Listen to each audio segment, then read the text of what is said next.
Hello and welcome back to another episode of Activist. I'm Gareth. And I'm Jackie. Today we have with us Shamiz Kachwalla from High Carb Health. Shamiz has an incredible story about overcoming ulcerative colitis, becoming vegan and being an activist for the animals. Along with his brother, they formed High Carb Health, which are leading gut health experts here in New Zealand. If you enjoyed this episode, subscribe to our YouTube channel, leave a like on these videos, leave a comment if you've learned something, and join us for the rest of this series. We hope you enjoyed today's episode.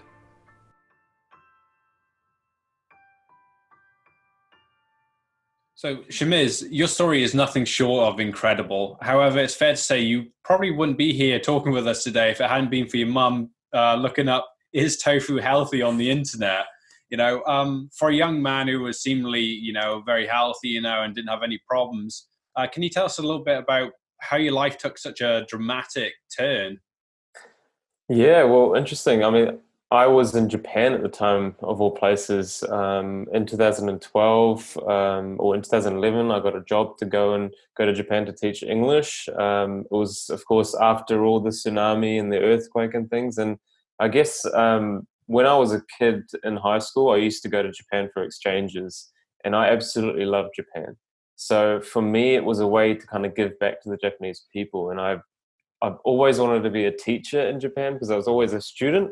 And this time for me to go and, help teach English to the Japanese people and also, help them with the tsunami and the cleanup as well was a great opportunity for me to go. So I got the job in 2011 and I stayed there for about a year teaching English.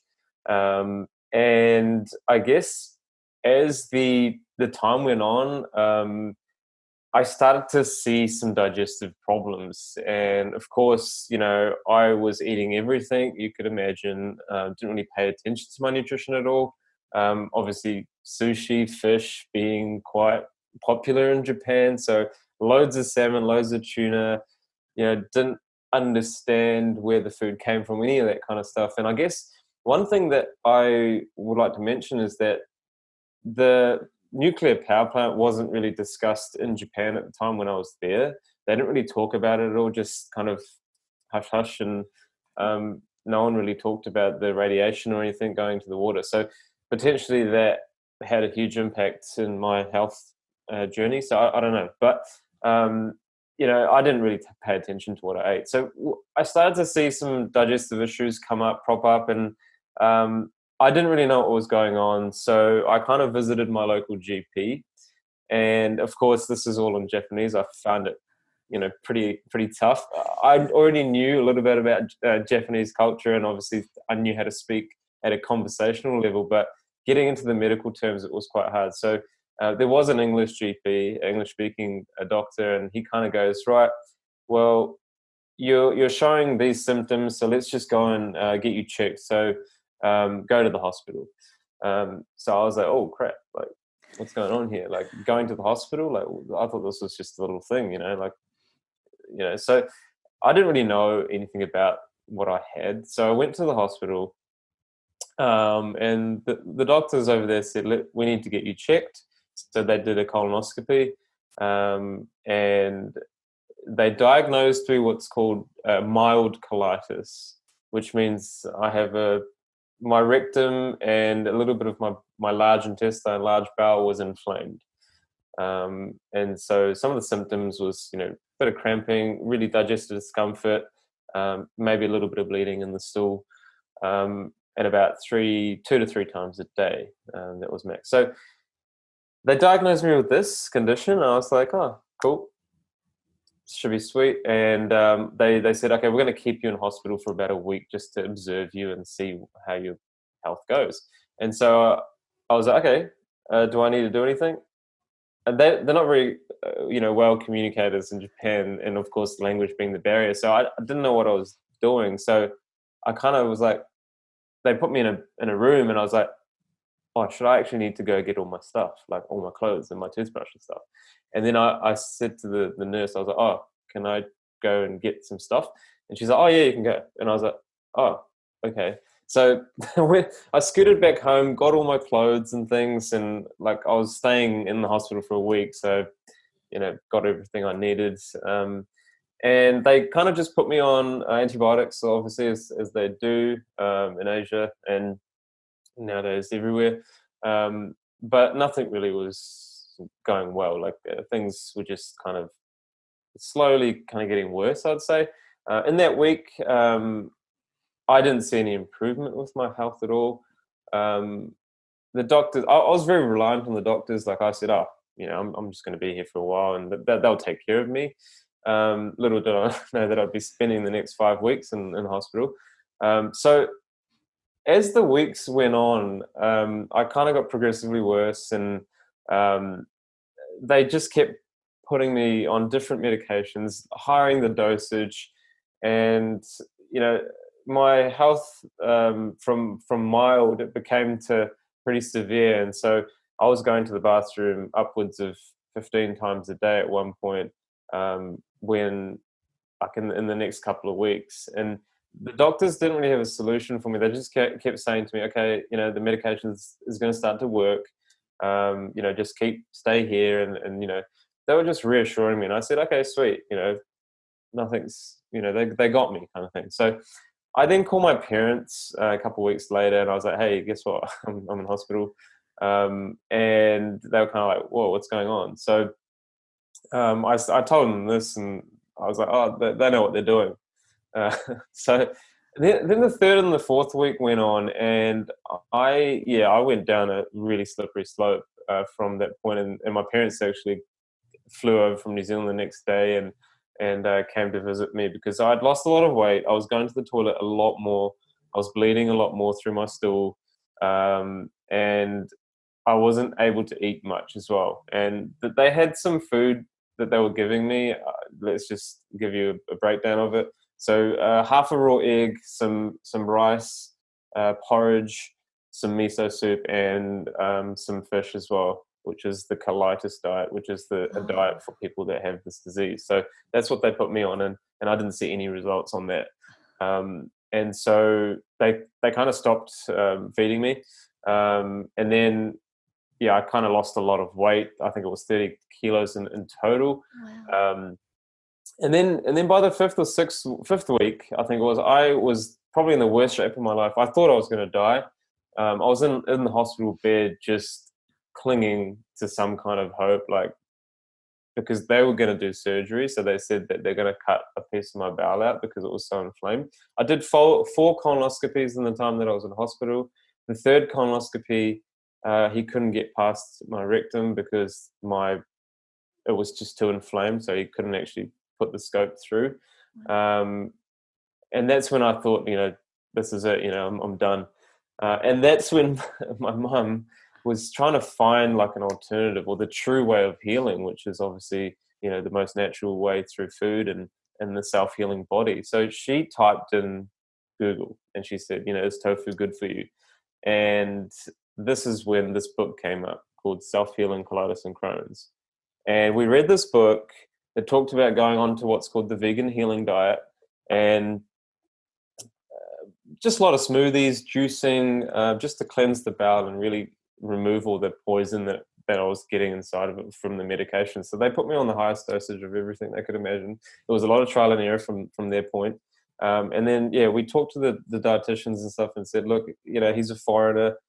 The diet that you gave him didn't work for him, and we're going to do this now. So obviously the question was, where are you going to get your protein from? And we just said, we'll get it from somewhere, don't worry. Somewhere.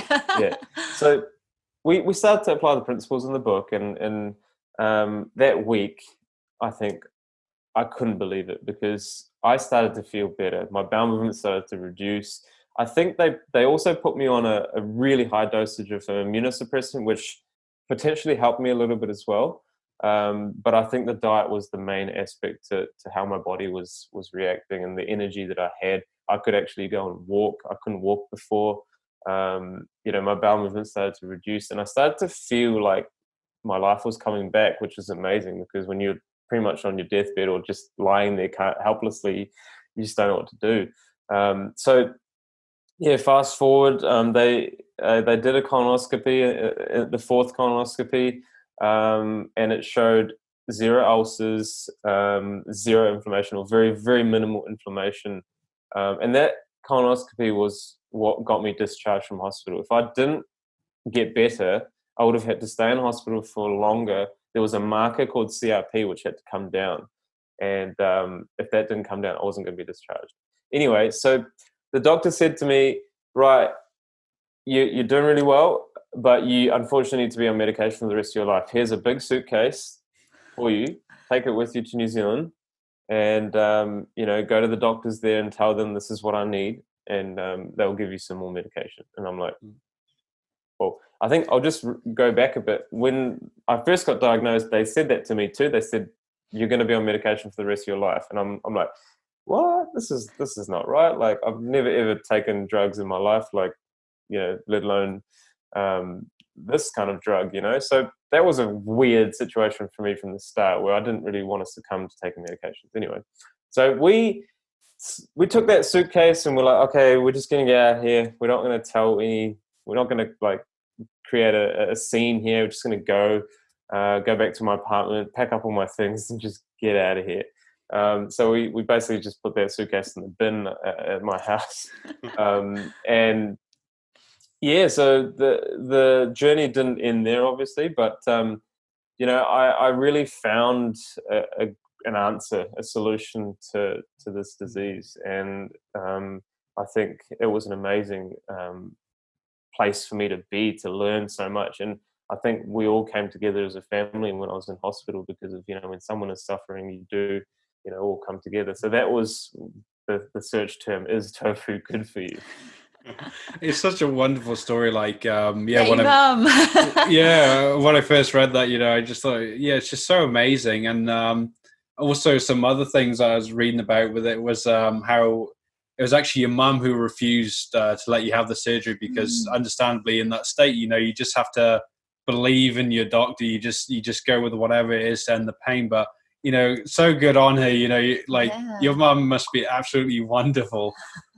Well, yeah, I mean, she was my rock the whole time. She didn't cry once in front of me, just because she wanted to stay strong for me. And obviously, when you see your mum breaking down in tears, like, you're going to feel that too. So no, she was the one who made all the decisions. She was the one who actually took some of the photos of me when I was in hospital, which, shows you how bad I was. So, I don't know what I would have done without it, to be honest. And I think this is why, whether it's God, whether it's the universe, who knows, they have put me in this path to doing what I do now. And there's a purpose, and it's amazing. It's really amazing.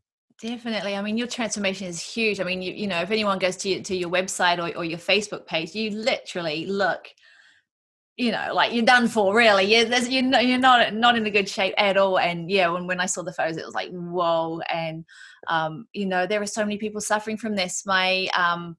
I just know of a friend. I grew up in the UK, and I know of a friend over there who she's 25 and she had colitis, and they ended up, she's got a colostomy bag for the rest of her life. And it was like, oh God, if only you got in touch, I could have said, look, go and see this guy, so much of it out there. And to think what life could have been like for you, thank goodness. So definitely, I think that would have been the situation for me if I went down that route.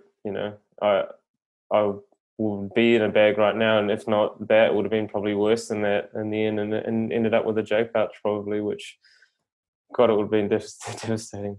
Absolutely. It's, it's not ideal. So do you think, it's brilliant, like you say, that your family kind of went, you kind of conspired together to go against the doctors, and it was wonderful. And we tend to go to the doctors and just accept our fate and our prescriptions and all of those things without question. So, we know how a lack of nutrition there is of knowledge within the medical profession. And do you think that our society's obsession with animal protein and, you got to get your iron from your red meat and calcium from your dairy, do you think that is a lot of, the cause behind these conditions, why so many people are out there battling? Well, I think the science suggests that there's a lot of risks. So animal protein specifically is a risk factor for IBD. And the science clearly states that. And for some reason, people just don't want to know about it, to be honest. And I mean, there are plenty of organizations like the Colitis and Crohn's Foundation UK, so many in the US, why aren't they looking at this stuff? You know, why aren't they looking at this stuff? I mean, it could say the same thing to cancer societies and things like that as well. You know, there's a lot of evidence out there that suggests that we can do a lot with diet. But, you know, I think the question is that there needs to be prevention rather than awareness. And that's what we're lacking, I think. And I guess with people saying, or, you know, I mean, the media suggests all these things for us. I mean, that's why people believe in this. Like, I need red meat for iron, I need calcium from dairy, because they've brainwashed us. I mean, there's so much marketing that goes on behind the scenes. There's so much money that it's hard for people like us, and, you know, to push this message on there. And then when you do push that message, you're kind of just, you know, slapped down because it's not right. Like, oh, that's what they say. Well, the professionals say that, no, you have to do this. So there's a lot of propaganda, and I think New Zealand is changing. And of course, we being a meat and dairy country, you know, it is shifting. The people are getting a lot more aware of where their food comes from and what is the food that they're eating and what protein it is, for example, and where do you get your calcium from. So I think there's been a huge shift from when I first started, and from 7 years ago, there's a massive shift. But yes, you will still see that resilience with the media and doctors and dietitians saying that you need your protein from animals and things, whereas protein comes from plants first. You know, everybody should be knowing this already, and that, you know, the animals eat plants to get their protein. So why are we going through the middle animal to get our protein needs? We go directly to the source, and that is plants. And protein is like the biggest non-issue out there, and we're still worrying about it. So, I mean, people just need to wake up. Absolutely. Yeah, protein is like, I sound like, well, you know, the P word now. And even when we talk to Dr. Clapper, you know, as soon as I say, he's just like, oh, you know, it's yeah, it's such a silly system. And like, once you have a step back from it, it's bizarre looking at it, you know. And when you're saying about how with your doctors, you know, they just kept upping the medication, I think about Dad trying to fix a TV by hitting it harder, you know, instead of checking like the plugs in properly, you know, you just hit it harder, and that should fix it, you know. She'll be right, as we say out here. Yeah. That's so true, isn't it? Yeah, like, so even after your 6 weeks of sort of hell in hospital there, and you returned to New Zealand, I believe you started falling into some of your old habits again, you know, with your eating and stuff like that. You know, how did it affect you, you know, from going from that place, you know, then returning to normal life? Because it is a struggle, you know. Definitely. I think, you know, I mean, I've been eating meat. I was eating meat my whole life, you know, 23 years. And I was a big meat eater. I absolutely loved it. I had no idea what food I would eat, but it was the taste for me. You know, and, you know, curries and barbecues and the Kiwi way of life, you know, and I didn't know any better. And I had a lot of cravings. And so 6 weeks of, you know, eating, for one, shit hospital food, and then going on to this diet, which definitely helped me. I didn't really understand the plant-based diet as much as I should have back then. But it gave me a second chance, like a second opportunity to really rethink what I was doing. So for about a month and a bit, I started to eat normal foods again, what everyone else eats. And nothing happened to me. Like, I didn't have any issues, but then my body started to go, what are you doing? Why are you eating these foods? And so I did get a return of symptoms, and I did get into what's called a flare, because, you know, all these foods that you eat are going to create a disease state of the body. And I guess I found out the hard way again, you know. So the second time I went around healing, it was a lot harder because I victimized myself. And I really didn't understand these foods and what they were doing until I did some more research. And that's where my brother came in as well. So he definitely found out too. So I think, you know, when he came over to New Zealand to support me, he did help me a lot. And he started to do a lot of research. So for me, it was about the cravings. I hadn't eaten meat, dairy, or eggs for a very long time, and I just wanted to get a taste of it again, I guess, because I was addicted to it, as everyone else is always addicted to these things. So that was why I kind of fell back. But then I quickly realized that, and that's when I truly became vegan, because I understood that, hey, these foods and these animals, what they go through is torture, and I put two and two, and I made the connection, and I was like, I can't do this. Like, I can't eat these foods, and why? And then I became the angry vegan, right? Because I started to realize, like, oh my god, like, why hasn't this been told to me? When I do that, when we're doing all this research and stuff. So that was when I really decided, and I knew that, this was the way forward. And I had to realize that to then stay vegan for the rest of my life. I'm plant-based for health reasons for the rest of my life. So, there was a lot of learning. Definitely. It's once your eyes are open, once you can't unknow. Do you have any advice for people? We see in vegan groups all the time, I guess, like you say, maybe they just struggle to make that connection, but you see people in vegan groups that, they struggle to stay on the path to begin with. And then, you'll see them post, oh my God, I fell off the wagon last night. I ate a pie, or I drank too much wine and ate a sausage. And then, they feel they've just ruined everything. What advice would you give to them? Because, like you say, but beating yourself up gets you nowhere, really. Well, definitely. And sometimes I think you have to experience that to then figure out what you really want. However, it's about the animals, right? So if you go vegan for the animals, then you've got to watch those documentaries that are going to keep you there. And that's, Earthlings, Dominion, many others.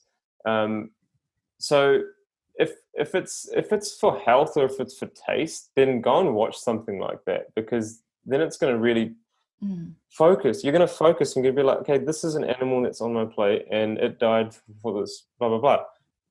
When you don't have that connection, you're not going to see it that way, and you're going to be like, oh, it's a craving, or it's a food that I haven't eaten for ages, for example. And your taste buds are going to go back there because of what you grew up with. However, I mean, we have a choice now: a vegan pie and a meat pie. The vegan pie tastes better now than the meat pie once did. And it's about changing your taste buds, obviously. It's about realizing what is on your plate, and is it worth it? Is it worth suffering? Because the consequences of your actions is so far down the line. I think sometimes people don't understand that what's going behind the scenes when you buy something like that, what the repercussions of that, and when you don't understand that, I think you must see these documentaries, you must see these, you must, look at those things so that you understand that, okay, next time I'm really not going to do it again, because there is a life, there is an animal behind this, and whatever, the environment, everything. So that's why it's so awesome that it works so well. No, that's a great point. I remember the very first documentary of that kind that I watched was Food Inc. And I wasn't even on that path at that time. I was working a different job, and we were all about sustainable living. So when I watched Food Inc., I thought it was all about, good food, where your food comes from, sustainable and all of that kind of stuff. And then it got into pigs and what happened to pigs. And that was I was just crying, and, I didn't even go there for that. I was learning about crops and, the terrible things that, why we should just grow our own food, basically. I was coming from a completely different place, but yeah, the pigs just hit me. And they're just so powerful. Like you say, it just really opens your eyes in so many ways. Are there any that you'd particularly recommend? You've mentioned Earthlings and Dominion. Well, I mean, there's so many amazing YouTubers online as well that kind of speak about it. And I think, if you're not wanting to watch any of the gruesome stuff, then I definitely would recommend going on to Earthling Ed and watching his stuff on YouTube. I mean, it all makes sense and logic, right? So once you get that sense and logic into you, you keep wanting to hear that more and more and more. And when you hear it more and more and more, you understand it more and more and more. Therefore, you will stop thinking about those cravings or thinking about, oh, do I want that? Because then you immediately see, like when I smell animal foods, I don't, it doesn't smell good to me anymore, because I just know what's behind that. And I think once you get your mind into that frame, I think it's so much easier for you to just be like, no thanks. Like, even if someone offers it to you, like, do you know what that is? Like, actually, like, it's just, pretty and made up in front of you, but do you know what actually is behind that? So yeah, I mean, keep pushing and keep telling yourself and giving yourself all the information from so many other people, because there's so many experienced people out there, and take that experience from what they've done, to stay vegan, I guess. Yeah. Well, thank you. That's some Some brilliant advice, yeah. advice there. Yeah. So for all of us, well, maybe not all of us, but most of us anyway, our choice to go vegan, often affects the family around us and stuff like that. And you've been incredibly lucky with having such a wonderful family around you. But you still touched on it a bit earlier. But can you tell us a little bit about your brother, Shukul, and how it was a case of, he was stuck with you for a month, and, that really got the gears turning for him? Yeah, it was interesting because he came over to support me when I came back from Japan, and it's a funny story because he and his wife, just before they came to New Zealand, they went to McDonald's at the airport and said, "This is this is probably the last Big Mac we're gonna eat for like 3 weeks." So they ate a McDonald's burger 3 weeks before. And before they flew to New Zealand, because they knew that they were going to, support me and eat vegan or whatever. Be deprived. Be deprived. Yeah, be deprived. That's right. So they did that, and he came over and started to, do the things that I was doing. 1 week he had massive withdrawals. So it's because he pretty much went cold turkey, right?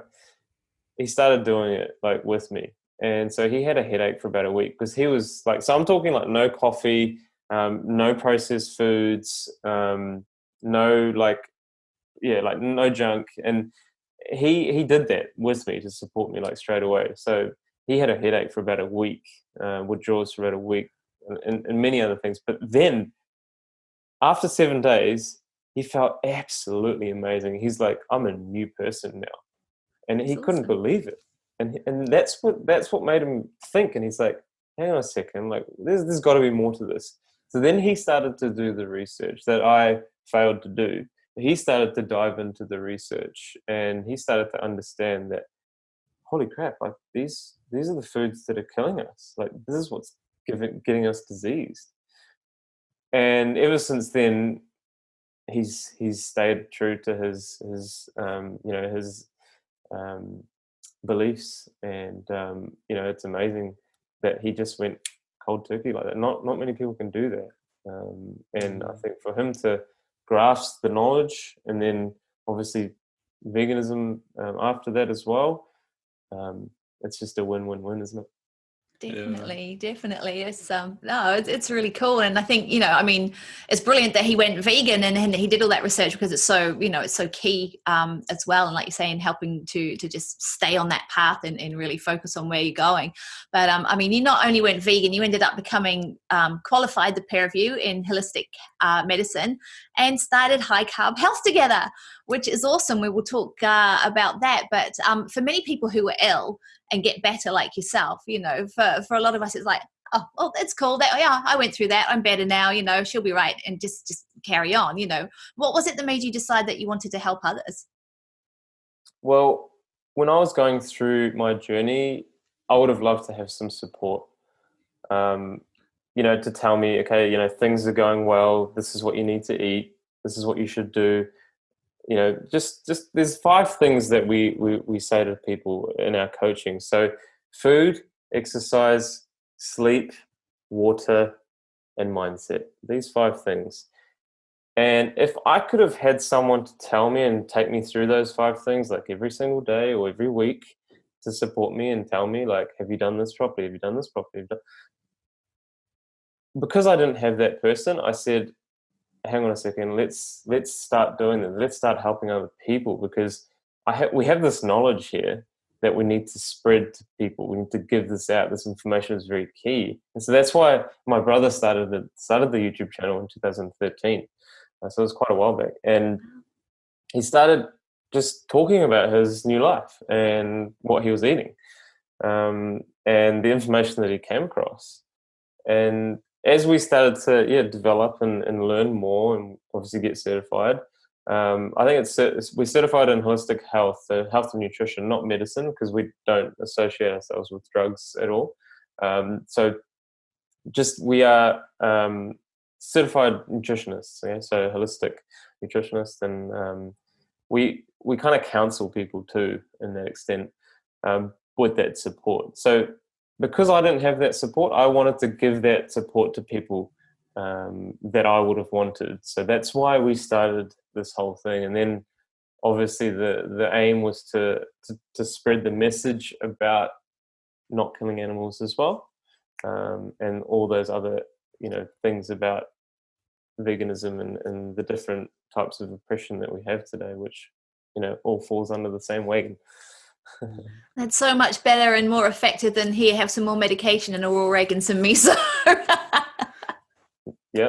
Well, I mean, look, it's shocking, to be honest. I mean, majority of the doctors out there today are not, aware of what diet and nutrition, what role diet and nutrition plays. And I think, I mean, we are seeing some really good doctors, plant-based doctors, that are coming out and speaking about this, but not enough. And I think that's where people are struggling. And the people that I work with are always telling me that, nope, the doctor said diet has nothing to do with it. I'm supposed to have medication for life. All the same things I keep hearing, the same things that I heard myself when I was going through it. So when someone that you work with has experienced overcoming a certain disease, those are the people that you want to go to, right? Because they've done it themselves, and if they can do it, then surely I can do it as well. And there's hope, So that's why I think we wanted to spread the message and help as many people as we can. Well, that's so wonderful. We're actually just talking about it the other day with how, a good doctor should be, he doesn't get much business because they come in, they get fixed and they go out, If your doctor was the mechanic and you kept on going in to get your car fixed and it was broken every time, you change mechanic, you go somewhere else. But it's so wonderful you guys getting it out there and being the correct way of healing people, doing the proper job. But on your website bio, you have about ulcerative colitis is a common digestive disorder. According to the expert, this disease it's a disease which has no medical cure yet. Yet you've been, helping patients to disprove this time and again. Is this just another one of those diseases that we should be adding to the list of, they're preventable? Well, I think so, and I think more and more research is coming out. But I'd like to say that it is not medically incurable, because medicine's not going to cure it. So, because that's the term used by medical professionals, medicine's never going to cure anything. It's always going to be a symptom relief. So when you can take away the medicine and you can change your lifestyle, you've got to be thinking about, hey, I'm doing so much better. Why shouldn't I stick to doing this? Instead of going, okay, well, maybe I can eat what I want, but I want to be on I'm going to be on medication for the rest of my life. That's not what I wanted. I didn't want to take medication for the rest of my life. Healthy people don't take medication. So why do sick people take medication? Very That's a true. Brilliant point. Yeah. Go figure for sure. Yeah. Chronic conditions are just all too common. And in fact, Vegan FTA, our organization, came about through chronic illness and the desire to still be able to do something to help the animals, even if you're housebound, and not functioning too well. So, I myself have got a chronic condition, chronic pain condition. And so that's how I got into doing this too. I couldn't go out to work. So I was like, well, what else can I do? What can I do to be productive? So when I went vegan 3 years ago, we were in rural Southland, farming capital. Wow. And we didn't have access to really any of the convenience foods that many vegans rely on. About the most sophisticated thing we could get was tofu. So there were none of the pre-made options for us. And this turned out to be a bonus, though, because we had to learn to cook everything from scratch. So, that was really good. But it wasn't until we started taking more of a whole food plant-based approach that we really started to see the true health benefits. And, for a start, eating these foods, the whole foods, the superfoods, really reduced my pain.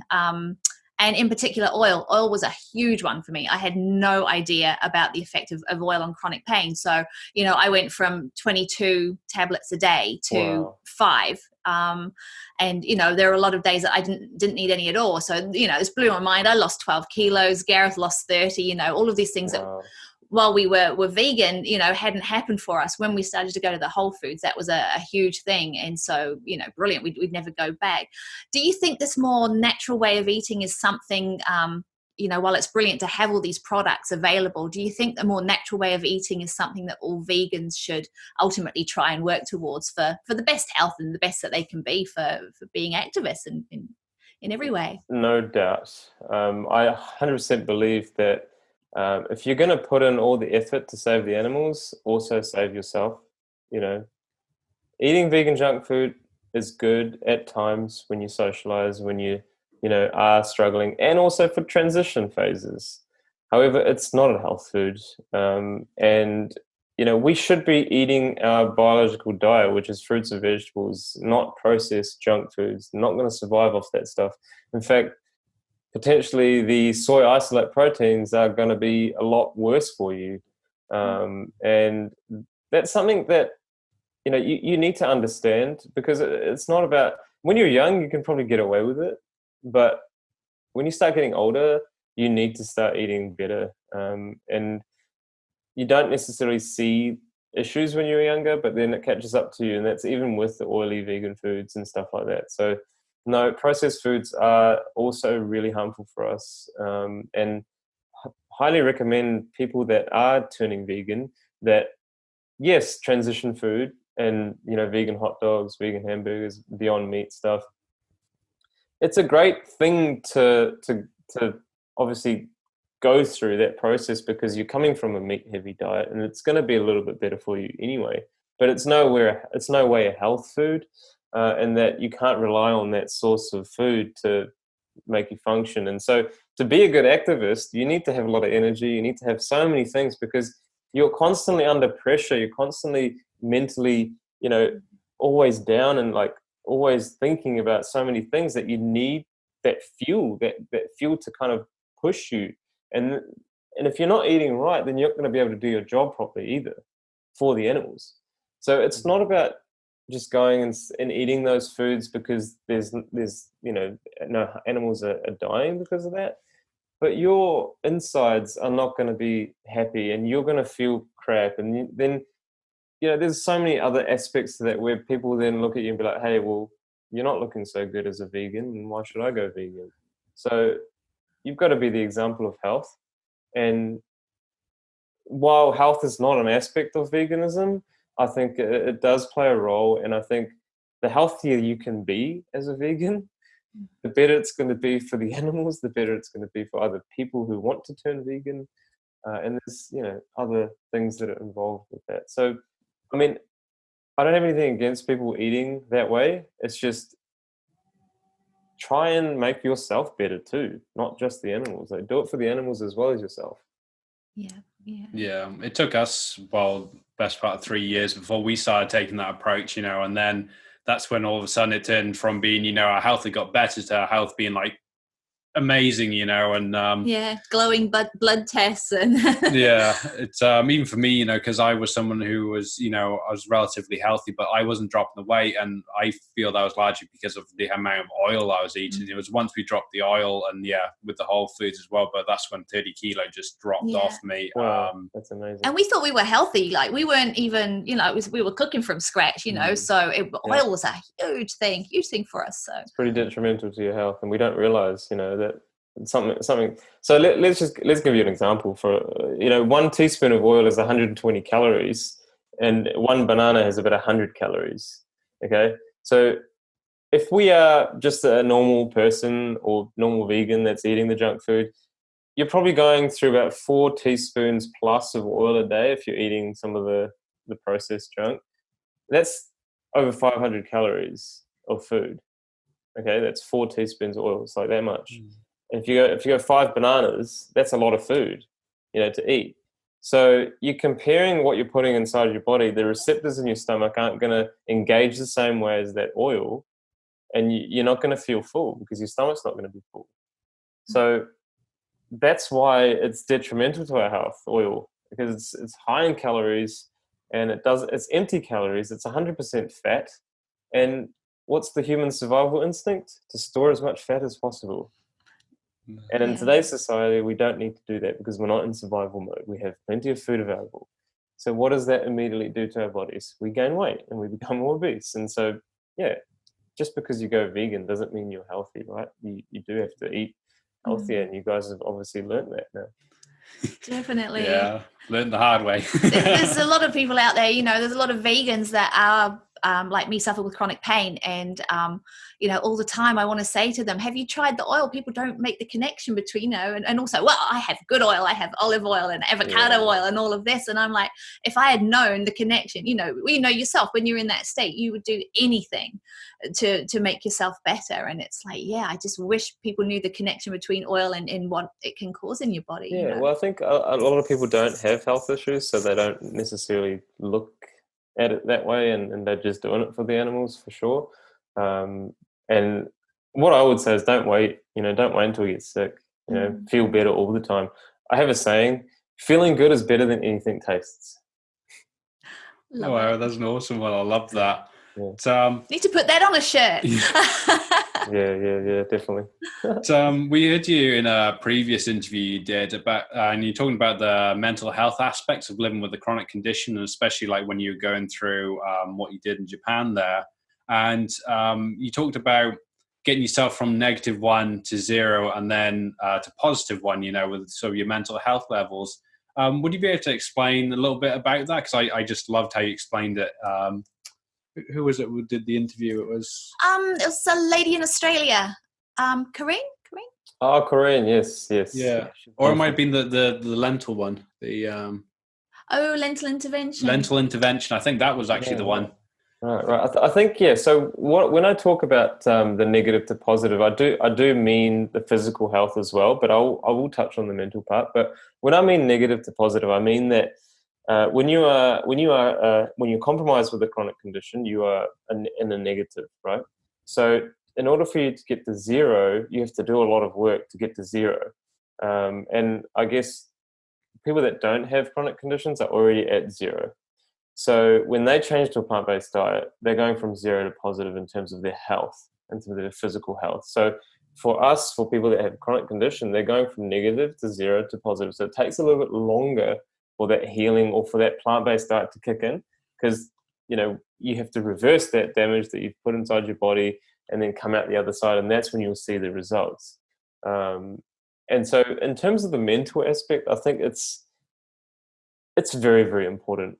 I think it's even more important than what you eat, because in terms of a digestive issue, when you are not thinking straight, when you are depressed, when you have anxiety, when you are worried, you're not going to digest food that well.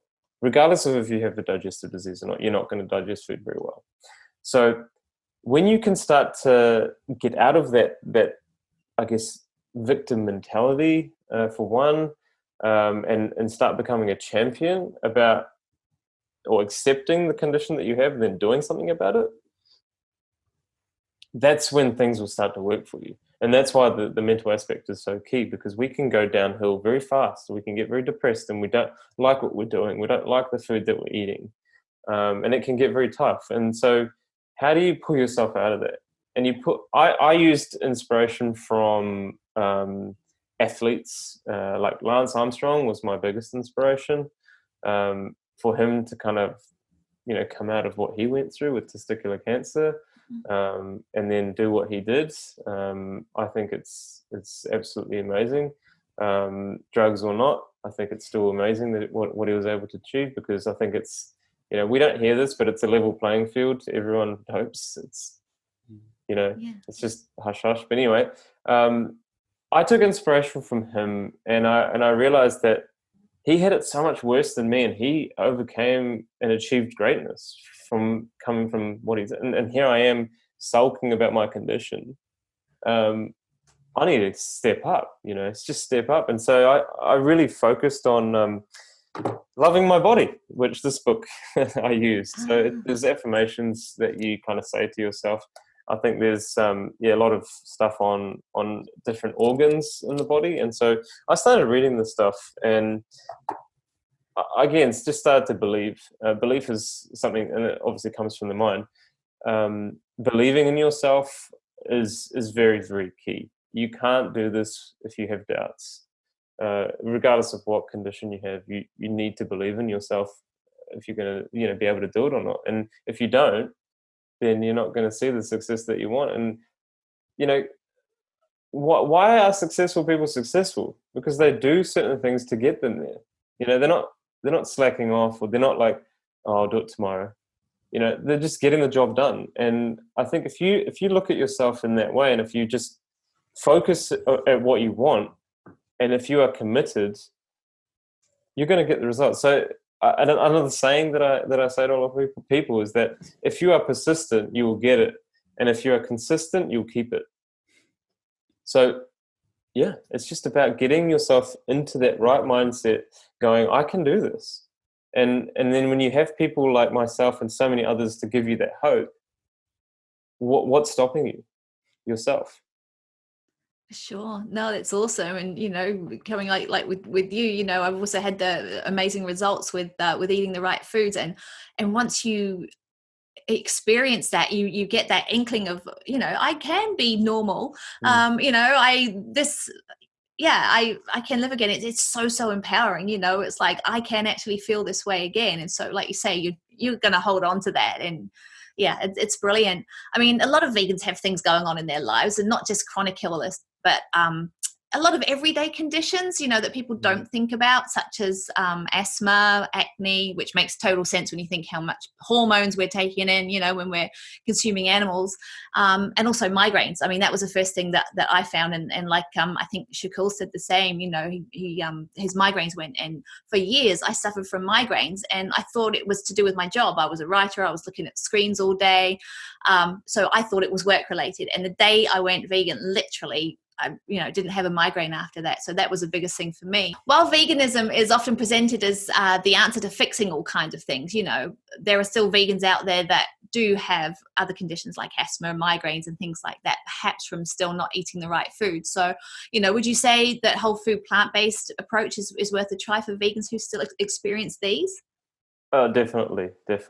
I think going back as well, like, you can eat unhealthy foods that are going to create these problems for you as well. Oils are huge problems for acne. And I think getting your head around a balance is what you want. Okay, so I'm not saying that you shouldn't go and eat some junk food here and there. It's not like, live a little. But I think 80% of what you eat should be based around whole foods, because that's when you're going to feel the best. And you give yourself a little bit, so some days if you want to be 100%, you don't eat the processed foods. And some days you want to be 80%, 90%, you just got to go with what works for you well. And that persistent thing, if you want to get rid of those issues, just keep persisting at eating healthier. And then if you don't want them to come back, be consistent with what you eat too. And it goes beyond diet. There's so many other aspects to people's lives that they don't consider. And so those 5 things that I talked about, the food, water, sleep, exercise, and mindset, if you have all those things sorted in your life, you won't necessarily get any other issues like migraines and acne and things like that, because you'll be doing those 5 things that are going to keep you in the state of health that you deserve. Yeah. So yes, you can get rid of those things if you want. Always eating healthier is going to get you better health. Yeah, definitely. I think I was surprised to hear about the asthma, but when I thought about it, it was fine. I used to have an inhaler every day, twice a day, morning, night. Couldn't sleep without using an inhaler. And when I went vegan, I probably might use it twice a year now, and that's only if I happen to have like the flu or something like that. But, I used to have really bad asthma too. I used to drink a lot of milk, and maybe there's an association there with mucus and all that kind of stuff. But I used to have such bad asthma, like I couldn't breathe at times, and I needed the inhaler as well. The funny thing, allergies as well, they started to disappear when I went vegan. I used to be I never used to be able to pet pets and cats and dogs and stuff, because the fur would give me a reaction. I used to get swollen eyes, I used to cry, I used to sneeze. But that's all disappeared. That's all gone. Wow. I don't have any of those issues anymore. Same That's with so pollen. Interesting. Yeah. Same. I don't, hay fever is, I don't get the runny eyes that's really interesting. That's a bit of a different question for you. And I've been wanting to know this for a long time. So I'm like, yes, this is the right person for me to be asking. Is there anyone who really can't do better or can't do a whole food, plant-based kind of vegan diet? I mean, I'm talking specifically, my mum is a classic case. So she's 78 years old. In 2016, she had bowel cancer, and so she had her bowel removed, but she's got a little bit left. She doesn't have a colostomy or bag or anything like that. But where she 3-4 years down the track now, and doctors have told her that you can't eat nuts, you can't eat seeds, even seeds from a tomato, she can't have that. And she's telling me that she can't eat plants. There's so many plants that she can't eat. And so she said, if I didn't eat meat and eggs, there wouldn't be anything for me to eat. But the thing is, she still struggles with all these digestive upsets. It really makes her life challenging. It's very hard to go out. It's hard to socialize, and I talk to her all the time. And 4 years down the track, she's still got so many problems. And so is there any hope for people like her? Because I look at her and think, well, you're eating meat and you're having ice cream and yogurt and you're still suffering, surely wouldn't eating plants be better? What's your opinion? Yeah, well, definitely. I mean, you are a bit compromised, right, without having a large organ inside of you. We worked with someone with a J pouch, and this was my first client with a J pouch, which means there's no colon.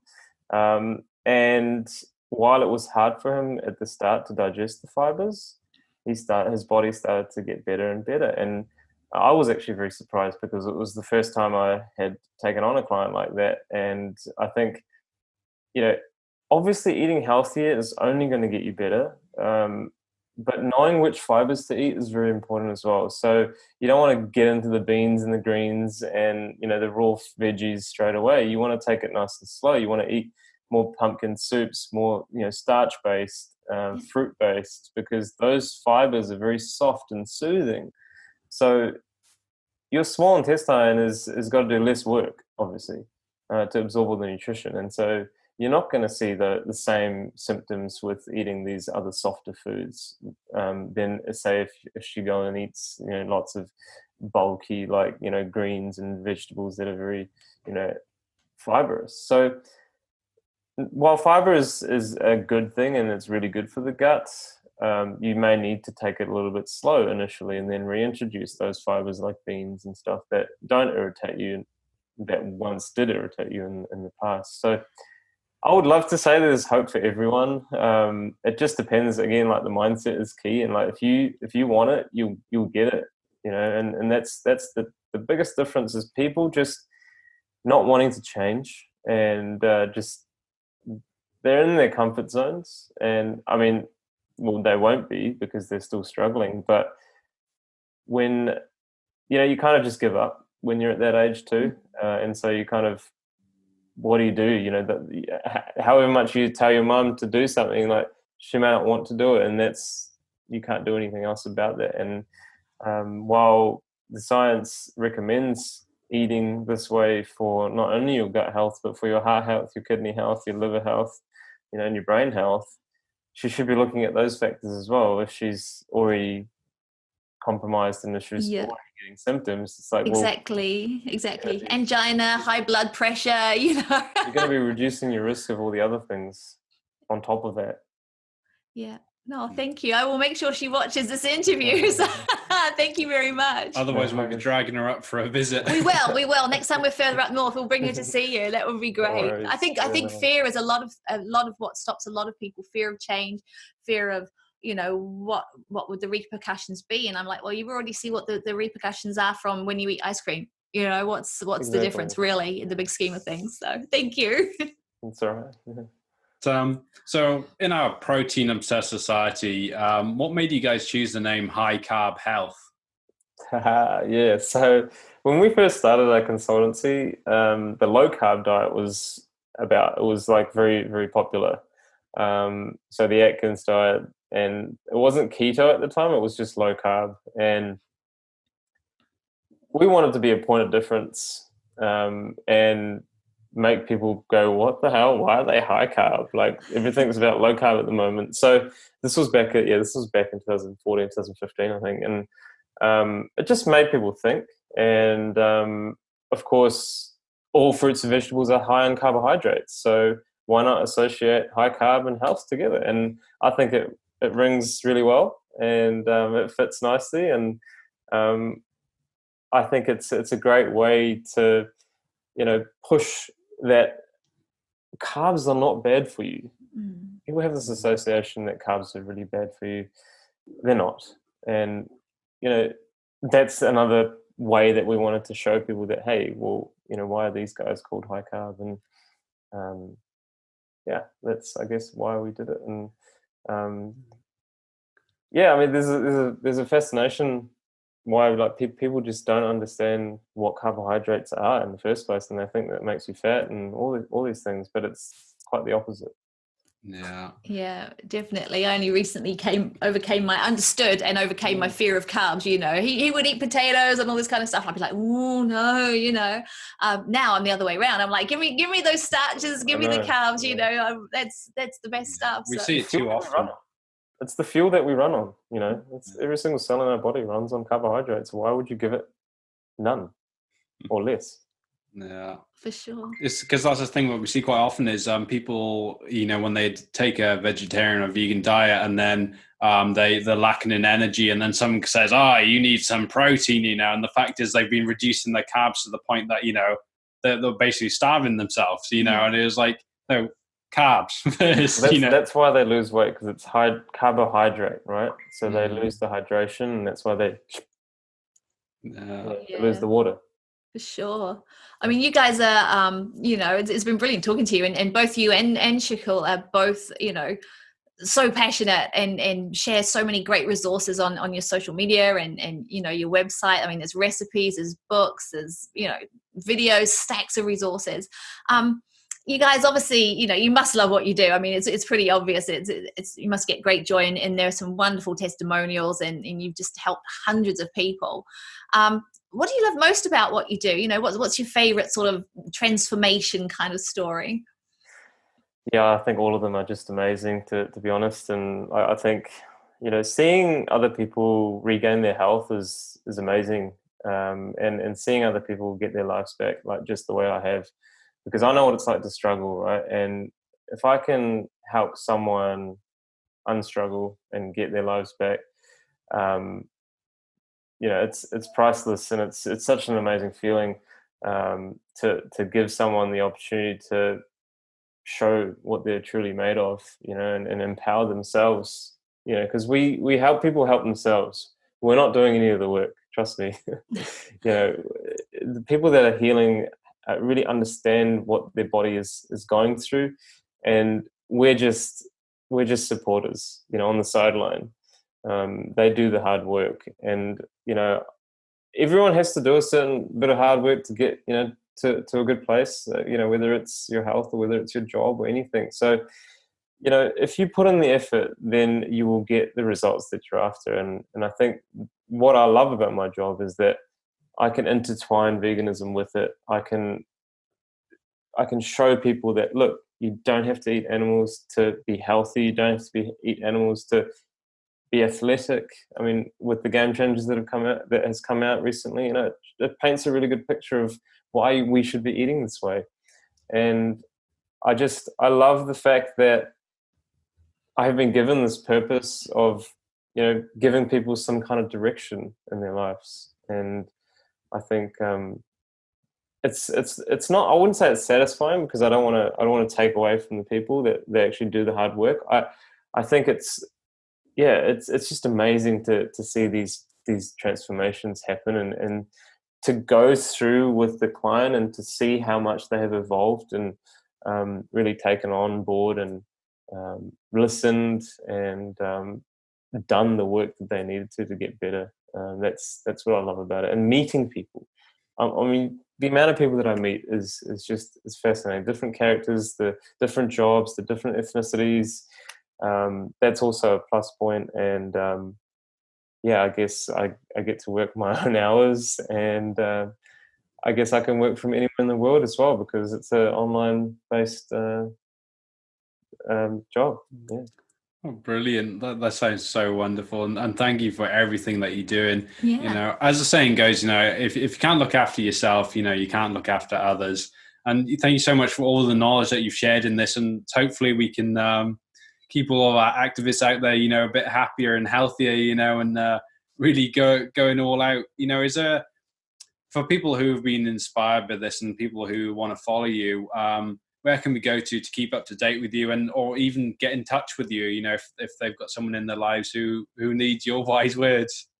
Definitely. Well, thanks so much, guys, for having me. It's been a pleasure, and I think spreading this message is an important message, because we need to change the world. We need to change how we do the things that we're doing these days, and the systems need to be changed, because we're going down a pretty deep hole, and I think it's important that we come out of that. People can find me on almost every social media if they want. So we've got Facebook, High Carb Health. We've got Instagram at High Carb Health. We've got YouTube as well at High Carb Health. And of course our website, www.highcarbhealth.com. And look out for the green H, because that's what it's about. And I think it's fascinating, and it's just amazing, this journey that we have been able to find, and there's definitely no way that I'm ever going to be a non-vegan. Let's just make that clear, because and I think there's a bigger picture involved. It's not you, and that's why I think people fail to realize that there's so much more to veganism than just what we eat.